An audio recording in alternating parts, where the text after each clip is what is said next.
அதற்கு ஆபிராம், கர்த்தராகிய ஆண்டவரே, அடியனுக்கு என்ன தருவீர்? என்ன தருவீர்? நான் பிள்ளை இல்லாமல் இருக்கிறேனே.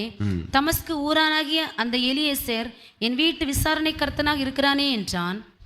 பின்னும் ஆபிரகாம், தேவரீர் எனக்கு புத்திர சந்தானம் அருளவில்லை, இதோ என் வீட்டிலே பிறந்த பிள்ளை எனக்கு சுதந்திரவாளியே இருக்கிறான் என்றான். அப்பொழுது கர்த்தருடைய வார்த்தை அவனுக்கு உண்டாகி, இவன் உனக்கு சுதந்திரவாளி அல்ல, இவன் உனக்கு சுதந்திரவாளி அல்ல, உன் கர்ப்ப பிறப்பாய் இருப்பவனே உனக்கு சுதந்திரவாளிவான் என்று சொல்லி, உன் கர்ப்ப பிறப்பாய் இருப்பவனே உனக்கு சுதந்திரவாளி என்று சொல்லி, அவர் அவனை வெளியே அழைத்து அழைத்து கொண்டு வந்து, நீ வானத்தை அண்ணார்ந்து பார், நட்சத்திரங்களை எண்ண உன்னாலே கூடுமானால், உன்னால கூடுமானால் அவைகளை எண்ணு என்று சொல்லி, பின்பு அவனை நோக்கி, உன் சந்ததி இவ்வண்ணமா இருக்கும் என்றார். குழந்தை இல்லாத பிள்ளை இல்லாத உன் சந்ததி இவ்வண்ணமா இருக்கும் என்றார். அவன் கர்த்தரை விசுவாசித்தான், அவன் கர்த்தரையும் அவர் சொன்ன வார்த்தையும் விசுவாசித்தான். அதை அவர் அவனுக்கு நீதியாக எண்ணினார். ஹல்லேலூயா. அப்போ ஆபிரகாமுடைய விசுவாசம் எப்படிப்பட்டதா இருந்ததுண்டா, அவனுக்கு தேவன் என்ன சொன்னாரோ அதை விசுவாசிக்கக்கூடிய எந்த வாய்ப்பும் இல்லை, சூழ்நிலையும் இல்லை. ஆனாலும் கர்த்தர் சொன்னது நிமித்தமாய் அதை அவன் விசுவாசித்தான். கர்த்தர் அதை நீதியாக எண்ணினார். எத்தனை பேருக்கு புரியுது? ஹல்லேலூயா. இன்னைக்கு நிறைய பேர் தேவன் சொல்லாத எல்லா காரியத்தை நம்புகிறது. ஆண்டவர் செய்வார். இன்னைக்கு நிறைய பலகீனர்களுக்கு, வியாதிஸ்தர்களுக்கு ஜெபிக்க அழைக்கப்படுகிறேன்.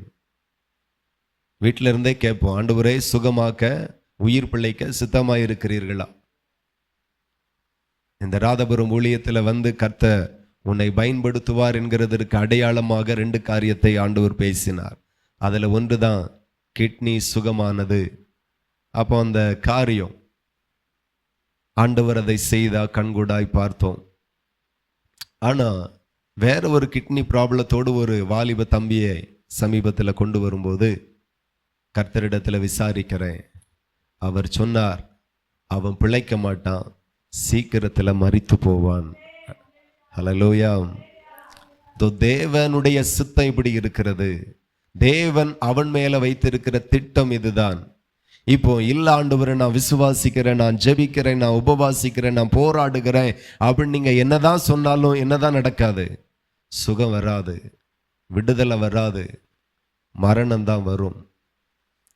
ஸோ தேவனுடைய சித்தம் என்னது என்கிறதை நாம் அறிய வேண்டும். தேவனுடைய நன்மையும் பிரியமும் பரிபூரணமான சித்தமும் என்னதென்று சொல்லி ஒரு தேவனுடைய பிள்ளைகள் அறிந்து கொள்ள வேண்டும். ஆபிரகாம் கண்டதெல்லாம் விசுவாசிக்கல.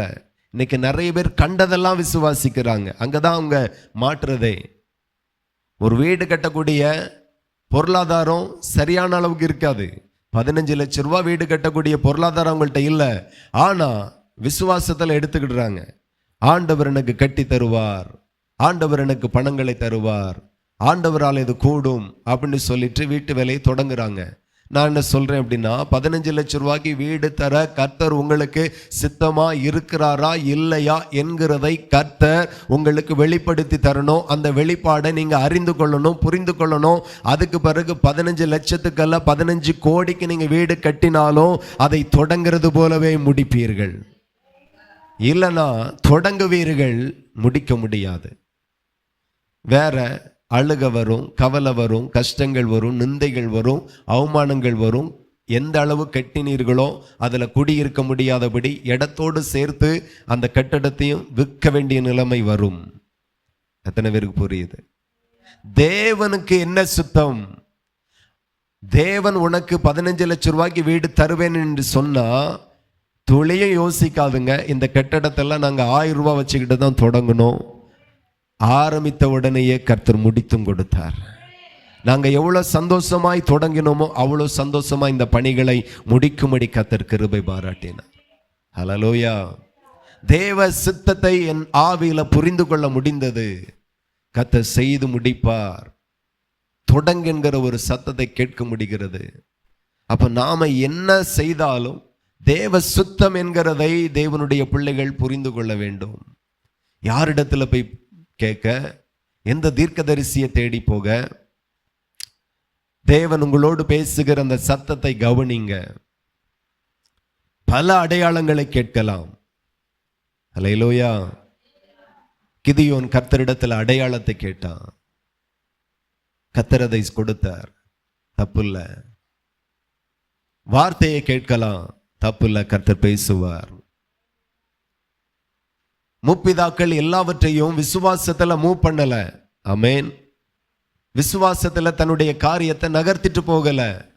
தேவ சுத்தம் என்ன என்கிறதை அவர்கள் கண்டுபிடித்தார்கள். அதை இன்னைக்கு இருக்கிற நிறைய தலைமுறைகள் அதை செய்கிறதில்லை.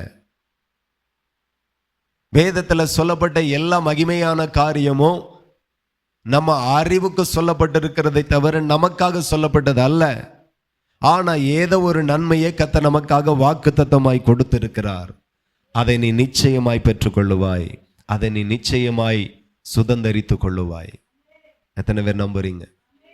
இன்னைக்கு நிறைய பேர் தனக்கு வாக்களிக்கப்பட்டதை குறித்து விசுவாசம் இல்லை, ஆனா மற்ற காரியத்துல நிறைய விசுவாசம் இருக்கிறது. அங்கதான் உங்க விசுவாசம் தோத்து போகிறது என்கிறதை கர்த்தர் வெளிப்படுத்துகிறார்.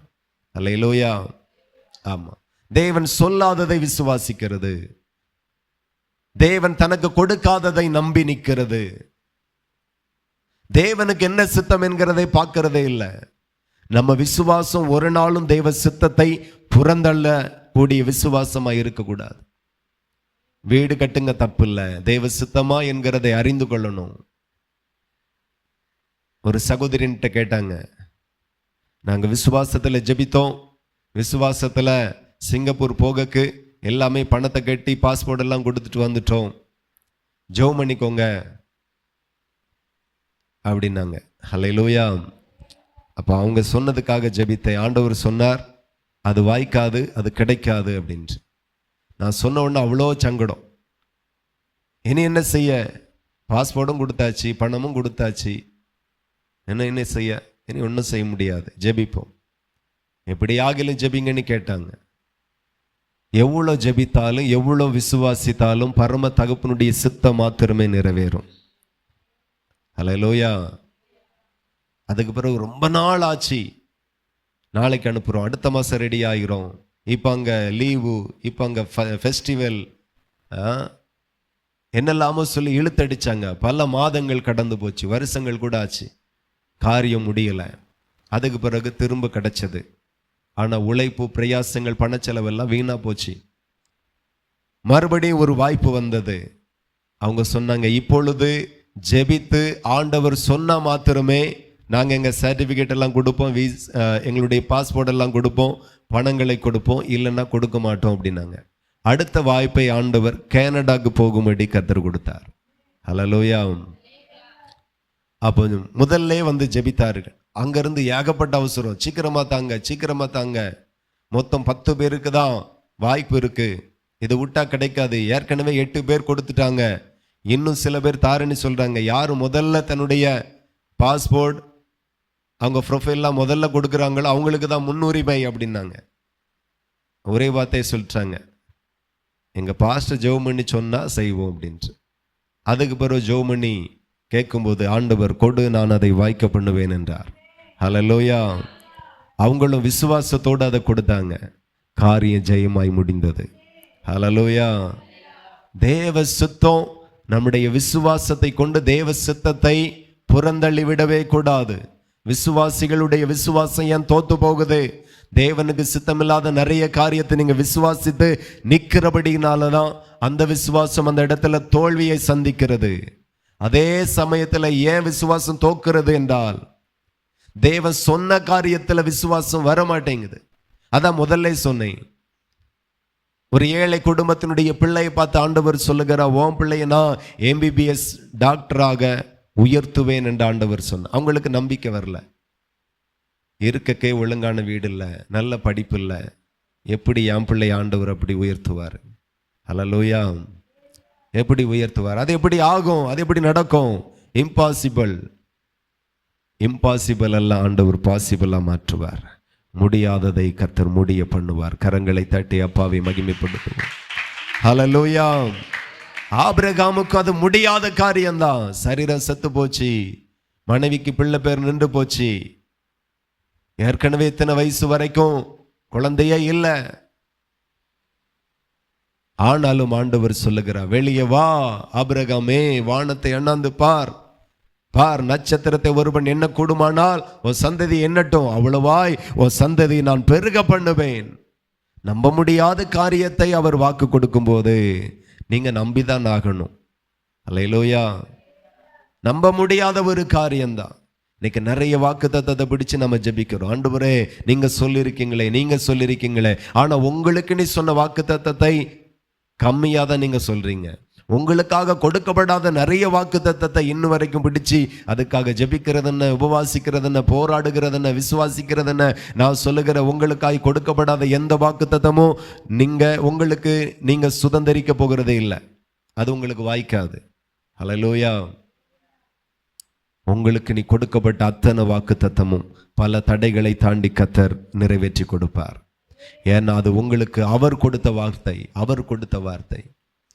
சோ நம்முடைய விசுவாசம் தேவனுடைய சித்தத்தை புறந்தள்ளுகிற விசுவாசமா மாறிவிடக்கூடாது. தேவ சித்தத்தை அறிந்து கொள்ள வேண்டும்.